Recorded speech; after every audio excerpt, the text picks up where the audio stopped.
Hello student, इस video में हम कंटिन्यू करते हुए देखेंगे ऑक्सीडेशन फॉस्फोराइलेशन के लिए क्या क्या मेथड्स हैं। तो उसमें फर्स्ट है केमिकल कपलिंग कॉन्सेप्ट। इस हाइपोथेसिस के अकॉर्डिंग दो इमेजिनेटरी फैक्टर हैं एक्स तथा ई, वो एटीपी सिंथेसिस के लिए रिस्पॉन्सिबल होते हैं।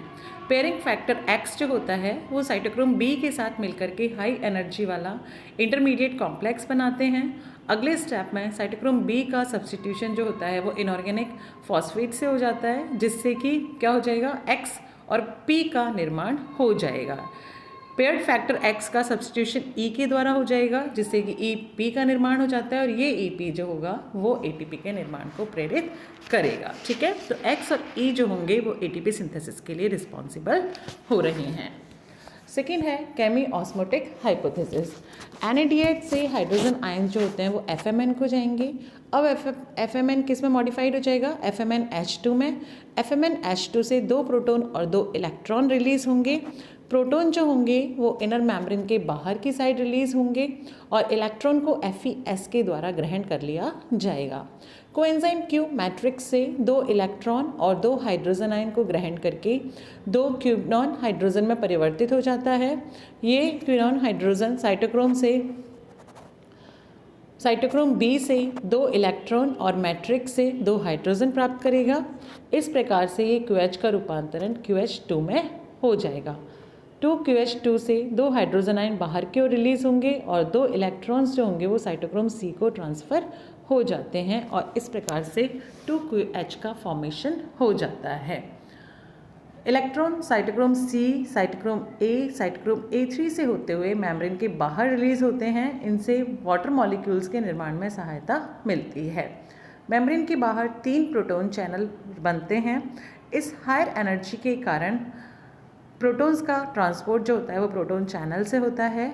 F1 पार्टिकल्स के हेड भाग में ATPase उपस्थित होता है। ये ATPase एंजाइम की सहायता से प्रोटॉन पेयर ATP का निर्माण करता है। चूँकि प्रोटॉन चैनल से 3 प्रोटॉन पेयर ट्रांसपोर्ट होते हैं, इसीलिए NaDH प्लस H आयन के ऑक्सीडेशन से 3 ATP के मॉलिक्यूल बनते हैं।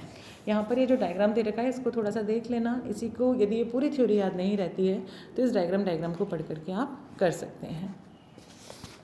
कन्फॉर्मेशनल कंसेप्ट, इसके अकॉर्डिंग नॉन एनर्जिक स्टेट में F1 पार्टिकल का स्टॉक जो होता है वो कॉन्स्ट्रिक्टेड रहता है, जबकि हेड पार्ट जो होता है वो फ्लैट रहता है। जबकि एनर्जेटिक स्टेट में स्टॉक तथा हेड भाग जो होते हैं वो डंबल के समान हो जाते हैं।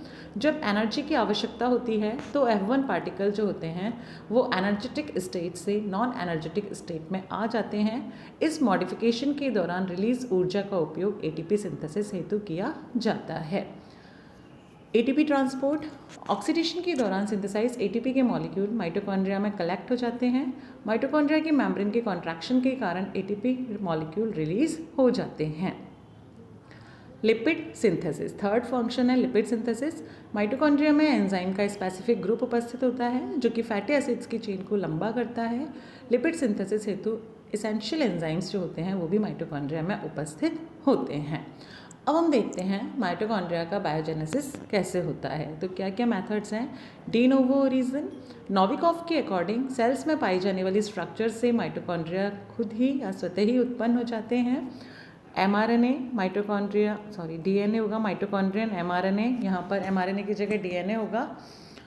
mRNA बनेगा उससे RER protein synthesis, lipid, membrane, protomitochondrion and mitochondria. ठीक है, origin from pre existing mitochondria, इससे कैसे बनेंगे, देखो बाय डिवीजन ऑफ माइटोकॉन्ड्रिया।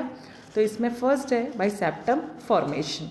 तो ये नीचे डायग्राम दे रखा है, एक माइटोकॉन्ड्रिया, इसमें धीरे धीरे एक सेप्टम का निर्माण हो जाएगा। जब ये सेप्टम कंप्लीट हो जाता है तो उससे 2 माइटोकॉन्ड्रिया का फॉर्मेशन हो जाता है। माइटोकॉन्ड्रिया के इनर मेम्ब्रेन में लगातार एलोंगेशन के कारण सेप्टम का निर्माण होगा, जिससे ही माइटोकॉन्ड्रिया डिवाइड हो जाता है और 2 नए माइटोकॉन्ड्रिया बन जाएंगे। सेकेंड है कॉन्स्ट्रिक्शन, दोनों मेम्ब्रेन्स में एक साथ कॉन्स्ट्रिक्शन होगा और 2 नए माइटोकॉन्ड्रिया बन जाते हैं। बडिंग के द्वारा पहले से उपस्थित माइटोकॉन्ड्रिया में स्मॉल बड का निर्माण होता है। बड का साइज जो होता है वो लगातार बढ़ता रहता है और लास्ट में सेपरेट होकर के माइटोकॉन्ड्रिया में परिवर्तित हो जाती है। Origin from membranes. रॉबर्टसन के अकॉर्डिंग माइटोकॉन्ड्रिया की उत्पत्ति प्लाज्मा मेम्ब्रेन के द्वारा होती है। ये इनफोल्डिंग लेटरल से डेवलप होते हैं, बाद में इनर मेम्ब्रेन से क्रिस्टी का डेवलपमेंट हो जाता है और प्लाज्मा मेम्ब्रेन से नए माइटोकॉन्ड्रिया का निर्माण होता है। माइटोकॉन्ड्रिया का ओरिजिन न्यूक्लियर मेम्ब्रेन के द्वारा होता है, ऐसा भी माना जाता है। एंड लास्ट और सबसे फेवरेबल जो थ्योरी है वो है सिम्बायंट हाइपोथेसिस। अल्टमन ने बताया कि माइटोकॉन्ड्रिया और क्लोरोप्लास्ट एक प्रकार के एंडोसेलुलर पैरासाइट्स हैं जिन्होंने साइटोप्लाज्म में एंटर करने के पश्चात सिम्बायंट संबंध को स्थापित कर लिया है। यद्यपि इनमें कुछ हद तक ऑटोनॉमसिटी पाई जाती है क्योंकि इनमें स्वयं का डीएनए होता है और प्रोटीन सिंथेसिस के लिए सिस्टम उपस्थित होता है। माइटोकॉन्ड्रिया और बैक्टीरिया के बीच में क्या क्या होमोलॉजी पाई जाती हैं?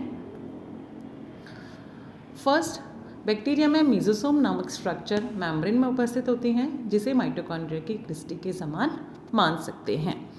सेकेंड, बैक्टीरिया में electron transport system plasma membrane में उपस्थित होता है जिसको कि हम माइटोकॉन्ड्रिया की इनर मेम्ब्रेन के समान मान सकते हैं।